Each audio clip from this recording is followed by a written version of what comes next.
Hey, greetings there, everybody. It is GleeCon here again, coming at you with another episode of Lore of Warcraft. In the last episode, we continued to look at the world of Warcraft. Not, nope, I have to correct myself because those are two distinct things. The Warcraft role-playing game, the Dungeons and Dragons version, and we just looked at the adventuring chapter, which just talked some about religions, equipment. Can't remember if there's anything other major, maybe one or two other things that we just did basically a brief glance over at a big chapter.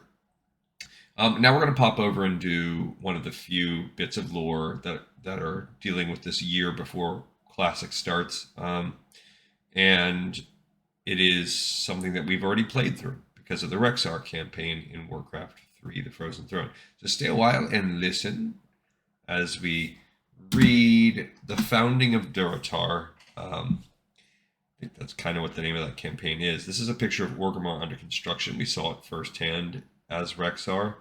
And it's a pretty neat picture. There's our Zeppelins that we know and love, the towers. We maybe don't love having to climb up the elevator each time that you want to go get on the flight path, but hey, it is what it is.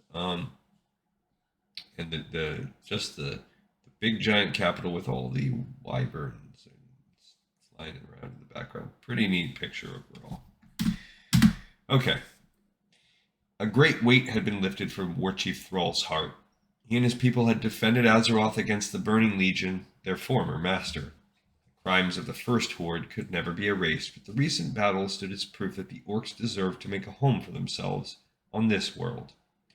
Shortly after the Battle of Mount Hyjal, Thrall led his people to a desolate desert region along the eastern coast of Kalimdor.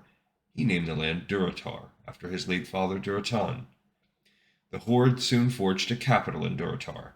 Thrall named the stronghold Orgrimmar in honor of his friend, the former warchief Orgrim Doomhammer, who had taught him that the Horde could become something greater than a weapon. Though Orgrimmar would serve as the Horde's capital, some of the faction's other members settled in different areas. The Darkspear Trolls carved out a home to the south on the Echo Isles, just a small little region. To the west, the Tauren built a permanent settlement called Thunder Bluff, nestled amid the verdant grasslands and mesas of Mulgore.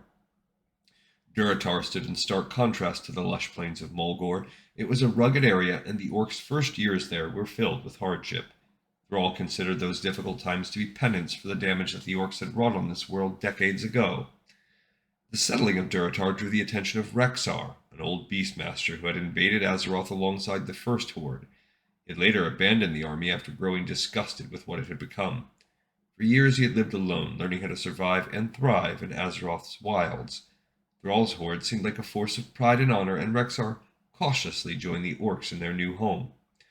As the Horde built its nation, some of their former allies in the Third War moved farther south. The Alliance refugees, led by Jaina Proudmoore, settled in Duskwallow Marsh and established a seaside city named Theramore Isle. Jaina and Thrall continued to communicate, and their uneasy truce developed into something more permanent. Both leaders declared that they would respect the other's territory and refrain from any acts of aggression.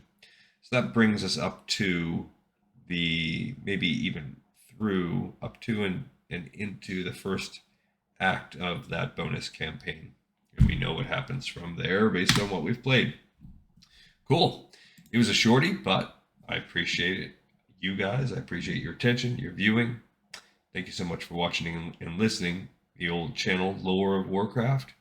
This episode in the pipe 5x5.